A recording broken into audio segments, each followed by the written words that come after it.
Heat sink.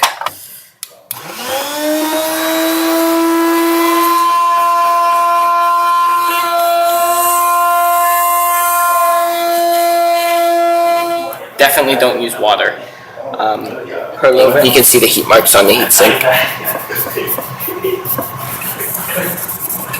So most times you need to clean it off the sides of the CPU. If they put too much thermal paste on, you don't want to be taking the CPU out every time. Things there are pins, and if they bend, unless you can bend it back, but they're so small, back in, give it a little shift, and properly put the retention bracket back down. About the size of about that much. Oops. Back on. These ones, they just self